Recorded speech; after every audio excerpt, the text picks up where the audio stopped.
Hello, everyone. How you doing? And you're very welcome to this week's the last word on Formula One with myself, Aidan Raftery, and of course, we joining us as always. We have the number one voice in Formula One. That is the Michael O'Grady from the Costa del Mexico. And it's beautiful down here. I don't know what the weather is like up with you at the moment. Currently, it's 42 degrees, and there is a wild herd of gazelles currently prancing past the window. You have a great imagination there. No, no, no. It's just what it's like in Wexford. Also, instead of seeing sheep jumping over the fence, you see gazelles. That's fair enough. Oh yes, we get the odd gazelle. Yes, the odd gazelle, or Formula One gazelle, but yeah, wildebeest or other things like that. That's what we call the locals. And the local zoo. So so we're talking this week. We're looking back on the Hungarian Grand Prix and looking Yeah. ahead to the Belgian Grand Prix. We are. It's back to back feeling this week. And for those of us, hopefully everybody, who did watch the Belgian Grand Prix, it was an interesting situation, I have to admit. First of all, because of qualifying. Qualifying was a little bit bonkers and a little bit all over the place, which actually led to none other than Lewis Hamilton getting pole position. Now, that's something you haven't heard of in quite some time at this stage. And he actually beat Max Verstappen to the punch on the day. Now, as you can understand, Lewis Hamilton was over the moon about that. But what was even more interesting as we went on, even the fact, Lewis being number one, pole position, absolutely great news, fantastic for Mercedes. Max Verstappen second, there's no great surprise there. But Lando Norris in the McLaren is back to third. This actually hits on something else that I'll talk about by the time we finish the Hungarian Grand Prix. But then you had, Oscar Piastri in the other McLaren in fourth. And then you had Joe Granu in an Alfa Romeo in fifth. I mean, where did yourself and Paul Egan finish in the qualifying for the? We can neither confirm nor deny our positions in the race. Not at liberty to discuss that. Yes, not at liberty to discuss. But it was a funny old qualifying session because they had Valtteri Bottas. So Alfa Romeo, who have literally been nowhere since the start of the season, suddenly to find a car in fifth, the car in seventh. So it was an interesting qualifying session, to say the least. Hamilton looked very racy on the day, I have to admit. It really did. And that Mercedes was flying around the track. Not as lucky for Russell, unfortunately, who started his day on 18th. Now, if we move on to the more important situation, which is the race itself, the race was, how will I put it? It was typical Hungarian Grand Prix, bar it was in three crucial areas or three crucial sections of the race that were very important. It lessened as it went on, but I think the one that struck everybody was lap one, because we had our formation lap, everything was good, we knew where everybody was, and then off we went. And immediately by turn one, Max Verstappen's on the inside of Lewis Hamilton. Okay, that's no surprise, really, I suppose, to a certain extent, how good that Red Bull is. But he's not only on top of him, he pushes him very wide around the corner. And this also allows Oscar Piastri in the McLaren to also get by Lewis Hamilton in the first corner. But that wasn't the end of it, because turn two, suddenly Lando Norris came out of nowhere in the second McLaren and also went by Hamilton, in which I would have said was an overtake of the day. It was actually that good, the way it went by. So it was a very interesting situation. You had this qualifying session, which was maybe not perfect, and it was almost writing itself in the race almost instantly, you could say, as it was dropping back. It was really unusual. And the other one that I think everybody noticed immediately was Joe Granu, who did such a great job in qualifying and suddenly loses 10 places in the first two corners. What actually happened was he got stuck with the anti-stall, and then he didn't manage to get the anti-stall. He didn't manage to get the system on right. And basically every man and his next door neighbor went on by. The guy with the Morris Minor even flew by at that stage. So it was. I didn't It think was a Mars bit. Miners went that fast. Well, you'd be surprised. You'd be very surprised. If But it it gets was. if it has a good win, if it has a good win behind it, I suppose. Well, that's very true. And that if that wasn't enough of an opening lap or an opening two or three corners, poor old Danny Ricciardo, who's back in racing again with AlphaTauri, which probably is a car that's not really good enough for his, I suppose his what would you call it? His Pedigree. experience and his ability. Mm. Suddenly he gets blamed for running into the back of an Alpine. It wasn't Esteban Ocon, funny enough, but For once. it got worse than that because not only did one Alpine go, but the second Alpine also went out at the end of the first lap. Now, I think everybody had to stop and take a look at this. Even the guys commentating, kind of, what is Danny Ricciardo thinking of? Is he's just backing already? It's absolute mayhem. But when you actually stopped and watched the replay, it actually wasn't Danny at all. It was Joe Granu who was trying to get back his 10 places, because what had happened is he got caught with the anti-stall. Then the car had taken off eventually, like a bat out of hell, as these cars do. And he got caught in the braking zone, which made him tip Danny Ricciardo, who then tipped the two Alpines in front of him. And luckily for Danny, he got out of it. Luckily for Joe, he got out of it, albeit not where he started the race on. But unfortunately, one lap and you had two Alpines off the track and out of the race. A very bad day for Alpine and a very crazy first lap, you'd have to say. A very crazy two turns, because everything happened on the first and second corner. Now, you normally, it's like every race. You normally get something happening on the first corner. But, for a seven-time world champion to be passed by three cars or two cars the first corner, one car in the second corner, and in a guy who qualified exceptionally well in Alfa Romeo, to lose 10 places and then cause an accident that puts two cars off the road. You'd have to say that was an entertaining start to any Grand Prix. You would have to say it's the most entertaining one so far this season. Absolutely, it was just absolutely incredible. It settled down straight after that, but I think as most people at that stage, we were kind of all sitting there going, "What? What has just happened? Yeah, Can we see that again, please?" And it was replay after replay. I don't even think the commentators could actually believe exactly what has happened at that stage. And that was kind of the big one of the day. There was two other situations, as I say, but that was the big one of the day, and I think it attracted a lot of people's attentions. What had just gone on. A lot of people weren't quite sure what was going on, and it was something that kind of I spotted as well, which I'll come back to in a couple of seconds, because it's something peculiar about the cars this year.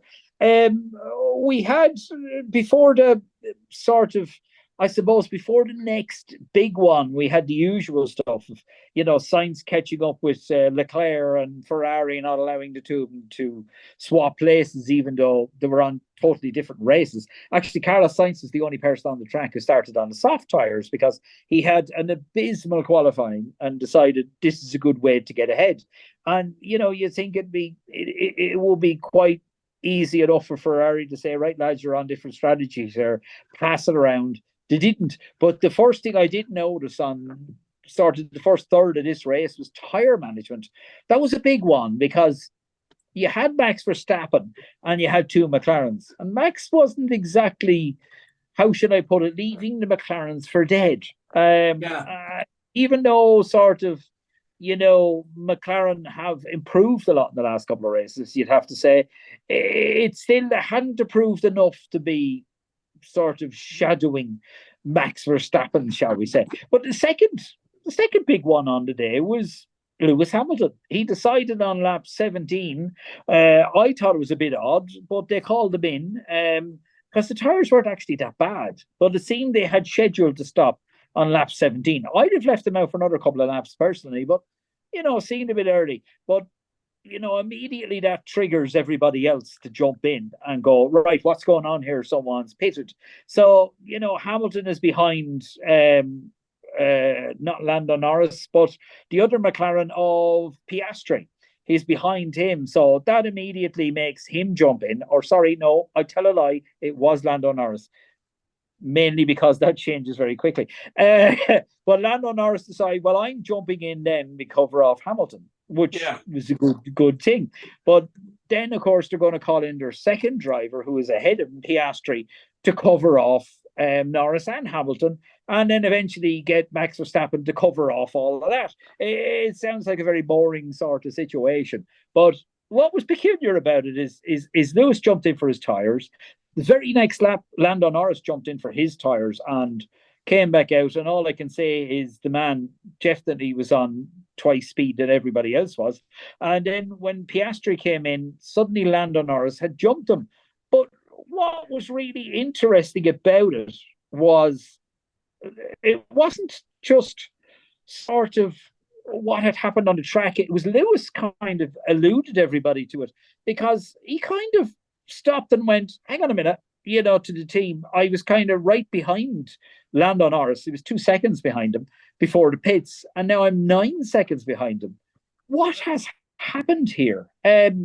It's a very weird situation, and again, I'll touch on that towards the end of the end of this bit of it, to say, because it was a very unusual situation, and I think a lot of people were scratching their head over exactly what was going on there. We did notice another couple of disasters along the way with Ferrari and people like that. But what I suppose was the next section of the race that was really interesting was the closing part of the race. Because, how will I put it? Everything just seemed to come alive for a lot of people.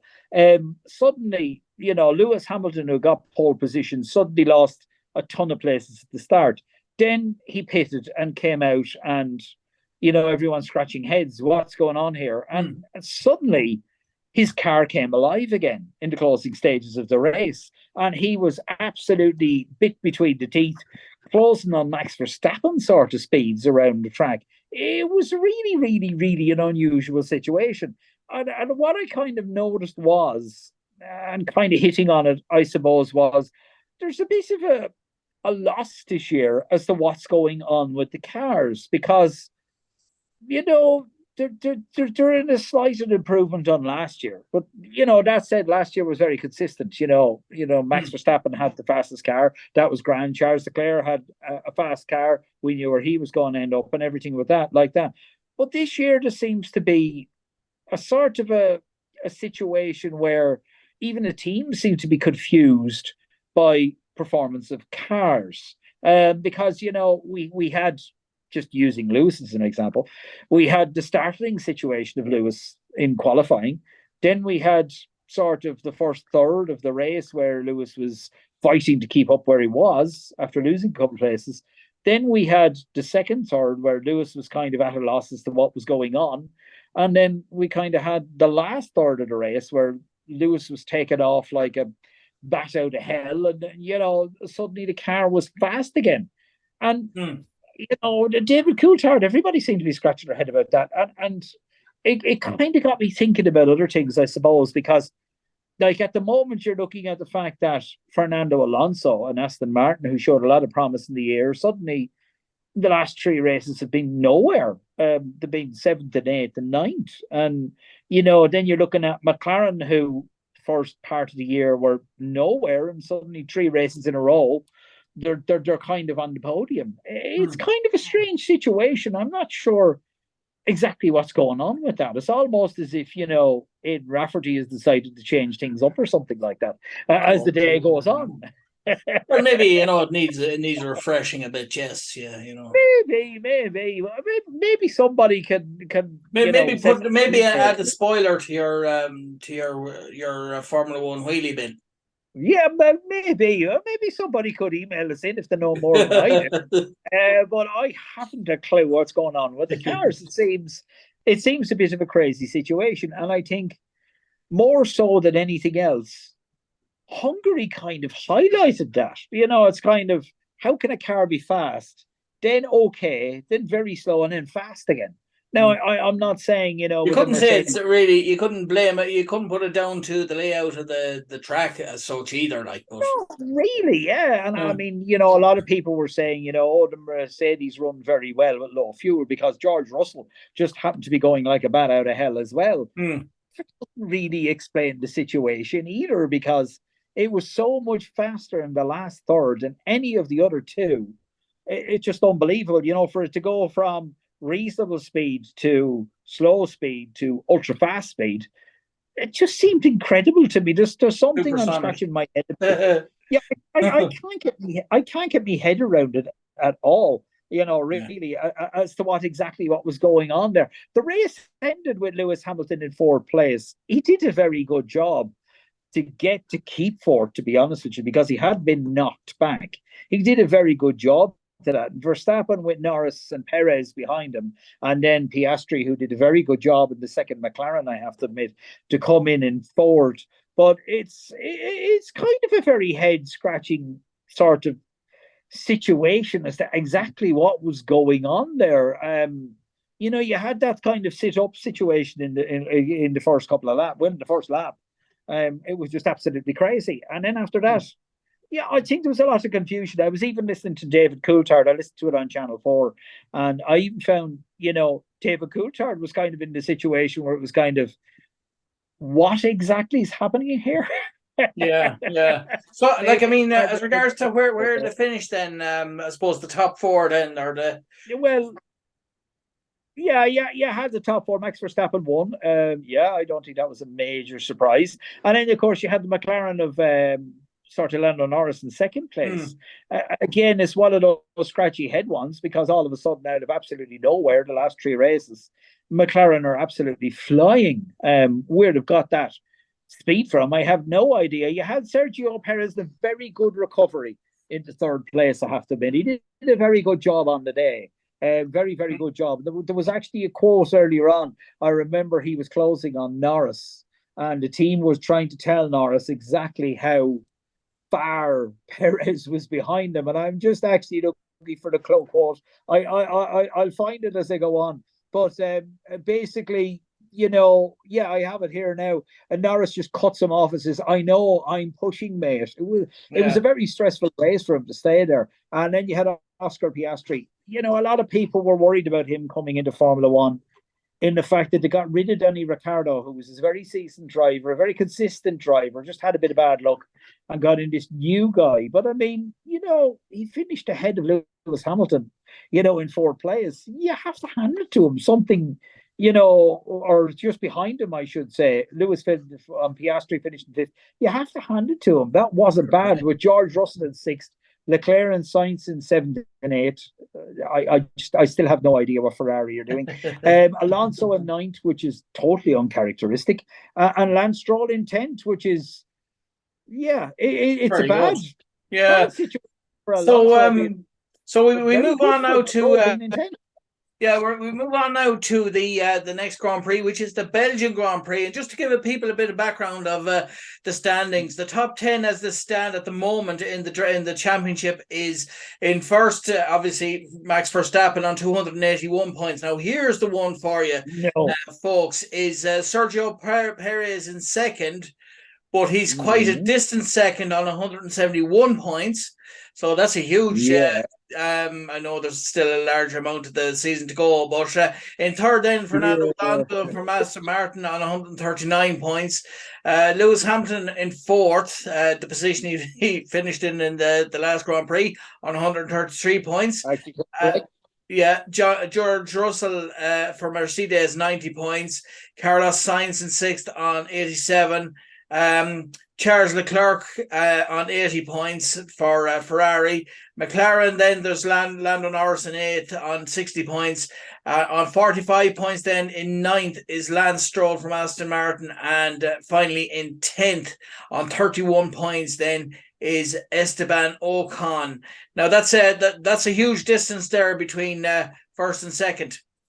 It is. I think the key things to look at here is, of course, Hamilton's catching Alonso because Mercedes doing better and Aston Martin have been very lackluster. Also, I wouldn't mind pointing out, you have sort of Lando Norris in 60 points in 8th place. That has jumped significantly in the last 3 races because he literally has come out of nowhere, whereas Ferrari are kind of, boring.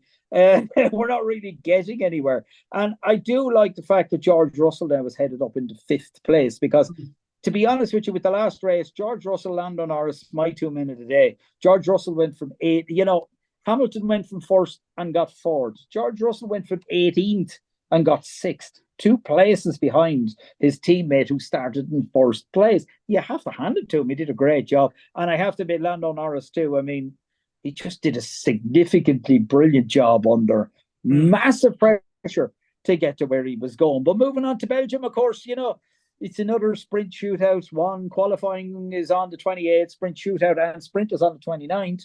And the race is on the 30th. Now, just as a clarification, let's not forget it's a different system this year because qualifying on the 28th is the position for the race on the 30th. Sprint shootout on the 29th is the position for sprint shootout or for the sprint race on the 29th. It has no bearing as to the positions in the race on the next day. That one got me, so I thought it might get everybody else too. There you go. So I suppose really, to kick off the Belgian Grand Prix, just to obviously, like we always like to focus on the actual map of the track. And do you know what it looks like? It looks like the shape of a piston. With a lot of bends in it. There's a lot of very strange bends there, especially there in 18 and 19 there, there's 2, it's like an S bend there. I suppose at the tip then you have the first bend, there at the bottom. And it's a very bendy and twisty and windy. I suppose like we always say every week, this is one of those where the tire selection and I suppose weather conditions can play a huge factor, both in the race itself, but also I suppose in the qualifying times as well. In a funny one, really, I suppose a race like this is going to suit Fernando Alonso if Aston Martin can get that car back. This is a track that would suit him down to the ground, I have to admit. And the funny thing about this track is I wouldn't expect rain to really disturb the kind of status quo like it did in Hungary. Even though there was no rain in Hungary, status quo was all over the place, rocking all over the world, as to say. Whereas with this one, the race is such with so many bad corners, it's not the quickest race on the planet. So rain would slow them down a bit, but I wouldn't see a massive change because, Sector 3 is very quick, and Sector 1 is very quick, but there's an awful lot of tight corners in there. That's what I'm saying, and like the old safety car might come to the fore, but I suppose would you be in agreement that yes, maybe tire selection could be important based on the layout on the map of the track, and maybe even pit stops as well. Like it could be because of that. I think maybe looking at it, it could be a very strategic race. It could be a very strategic race. Now, I know there's 44 laps on this, and perhaps 2 pit stops would be the best sort of situation for this. But it really depends. I mean, the problem is, you have a high-speed Sector 3, you have a partial high-speed Sector 1, and then a Sector 2 that's kind of a bit all over the place. And even though Sector 1 and Sector 3 are high-speed, there's some very tight corners on it. Really, I think tire management is going to be a big one in this. Getting your tires to last till the end. If you could start this on hard tires and be competitive on hard tires, that's the big issue. If you can be as quick as medium tires on the hard tires here, you could be doing yourself massive favors with this because they're going to put so much heat and friction into those tires on some of these tracks. It really is going to be very, very important to just keep everything okay, including the brakes. Brakes will get very hot on this particular track too. So and of course, I suppose with the reports, sorry for cutting across you there. You hear the weather reports there, like in the likes of Greece and other European countries, the absolute heat that's promised or that has been there over the last week. We've seen in Greece I know forest fires and all that, but that could be That's what could make it a very interesting race if they are getting those really high temperatures. But are those the type of temperatures maybe that you'd expect in Belgium? Not really. I wouldn't expect the temperatures to get too scary Yeah, on the Belgium Grand Prix. Really, I think the only thing that's going to really worry anybody is the weather. And again, it's one of those tracks. Weather normally means certain people will do certain better at certain things. It's one of those tracks where that doesn't really matter. Now the forecast is rain, rain, rain, and more rain. a bit So like Ireland. well, yeah, they may as well move over here. The thing about it, I suppose, is that doesn't really throw us up anything interesting because, of course, if it's raining one day and dry the next day, well, then that means, performance from one day doesn't exactly match the performance of the next day.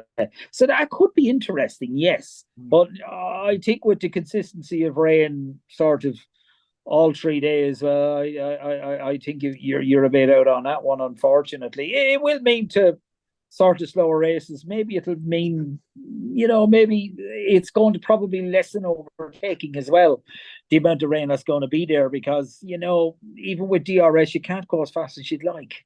You know Yeah, what I mean? and I suppose You just, really with qualifying times as well. I suppose if you're comparing the last season to this season, taking into account the layout of it, what would you be thinking would be the average kind of time, or is it's kind of very hard to pin down an actual qualifying time really on this one?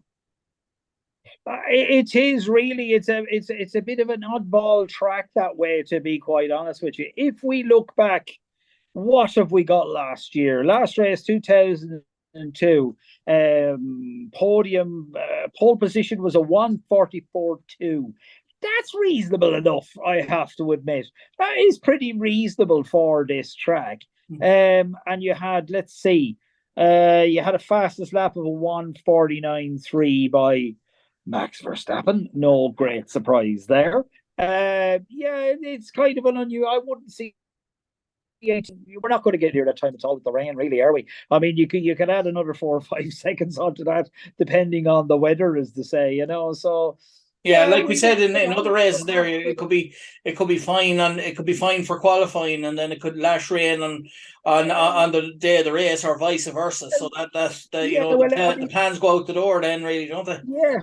Well, Yeah, that's exactly it. I mean, yeah, the forecast rain for Friday, Saturday, Sunday, but you'd have to scratch your head and say, well, how much rain are you going to get for Friday and Saturday, Sunday? Are you going to be on intermediates one day and full wets the next day? That is a question that people could ask. I suppose you have to plan for both eventualities, really, isn't it? And, Well, I suppose to a but how certain can you? extent. It's difficult enough to do that too. Like, I mean, Well, yeah, it is going to be a very difficult situation for anybody. Once the weather is there, look, it's a long lap time at least. It's over 7 kilometers. You've only to do 44 laps on the day. Perhaps, perhaps that'll be a good thing on the day, I suppose. Now, the man with the most wins here is Michael Schumacher. He's got 8 wins. And of course, the team constructors with the most wins is Ferrari with a whopping 18 wins here. I don't think they're going to make it 19 this weekend. and I suppose the Personally. drivers that are there now, like over the last couple of years, I suppose, with 10 minutes to go, like who has the most wins in the current drivers? Oh, you I would have. wonder.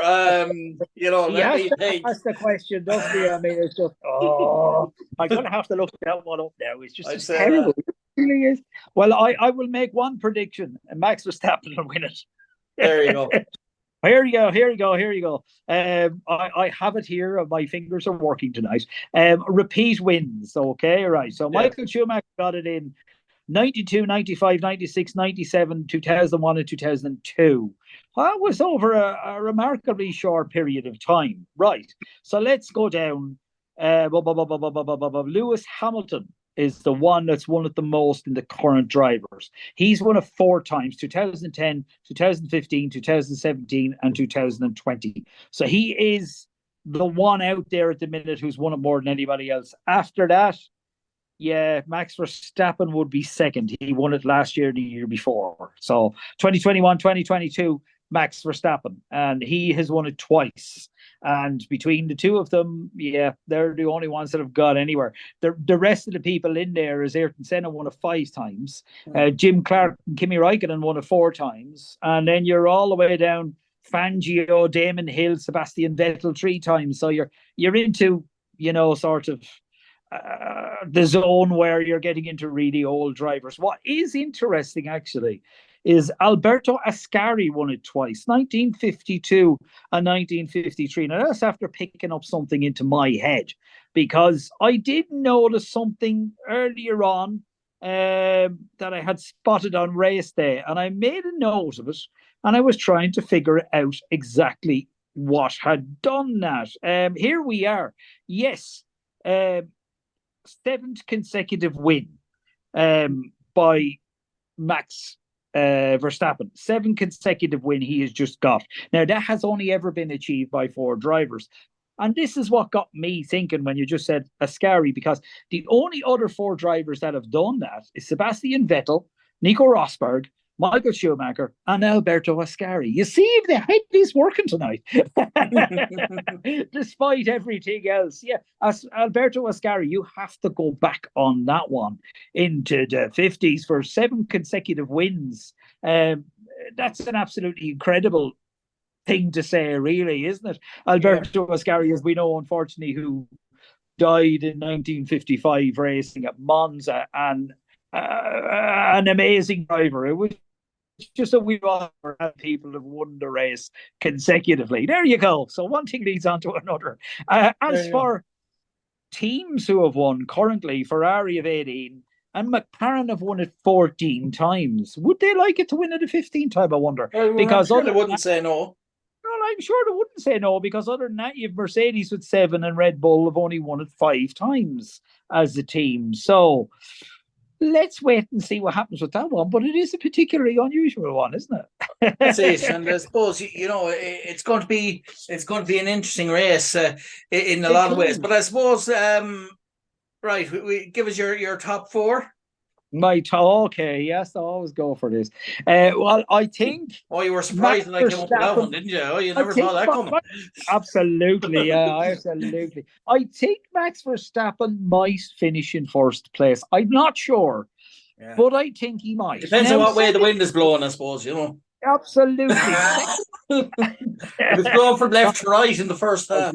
Longest it's now southwesterly. He hates the southwesterly wind. But anyway, at 2nd and 3rd has always been reasonably, 2nd, 3rd, and 4th, always been reasonably, you can guess the people. Now it's gone totally different altogether, because you've McLarens that weren't there before have suddenly come out of absolutely nowhere. You've Fernando Alonso, who's like a bull at the minute, and I can tell you, if they give him even a sniff of that car being a bit quick, he'll go for it. Hamilton's kind of on a bit of a resurgence, although maybe it was a bit of a downer now coming forward, I'd say, compared to hitting pole position for the race, and then basically, being taken by 3 cars in 2 corners. So, I mean, it's kind of hard to say. Sergio Perez is on a bit of a push too, because his year has been bad. And I'm sure Charles Leclerc and Carlos Sainz are unhappy campers at the moment too. So it's kind of hard to pick. I would say Lando Norris is going to finish 2nd or 3rd. That man's on a roll at the minute. The only thing I would like to say is, if he does finish in 2nd or 3rd, this time he won't damage the Winners' Cup. I don't know if you heard about that one, but let's just say he was very glad to finish 2nd in Hungary, and there was a little bit of, how will I put it, unbridled joy and prancing around the place on the podium. Yes. And there was a little bit of something got overknocked and mildly damaged. We won't mention what item that might be. No, absolutely embarrassing situation number 403. Oopsie. He said he didn't do it purposely. I would doubt anyone would do that purposely. Max took it as a joke anyway. It could be a design feature. You can put it down as Could be a design feature. This is my winner's trophy as marked by. See this game that I created that. That's his contribution. So if Lando does finish second or third, he won't knock the trophy this time, and it won't get No. damaged. Yeah, he'll have to improve his balance. But I suppose It just was to so that's it. That's your top four there. So just to let you know, folks, that of course we're running a competition for a signed copy of the Rattler Mickey Burns book. It's a signed copy, like I just said there. Michael was just very impressed when I mentioned that there.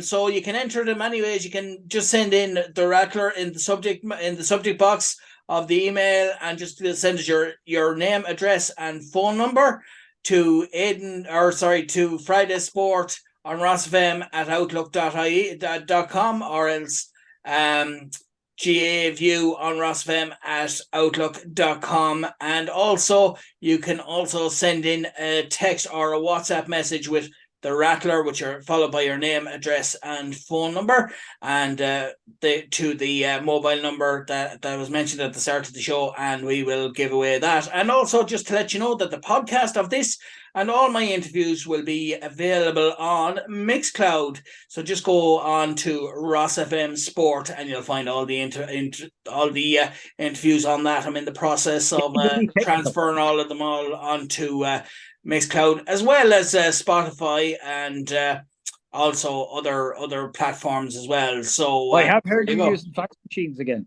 The what? I have heard you using fax machines again. Oh no, they're terribly outdated. No, we don't use them. No. We're a modern progressive. You're pure now. yeah. There you go. So we're all ultra technology. So, So thanks very much for coming, for taking the time out to do the last word on Formula One, and we're looking forward to looking back at the Belgium Grand Prix next week. No problems at all. Pleasure as always. No problem. Thanks very much. And that was Michael O'Grady, our Formula One expert.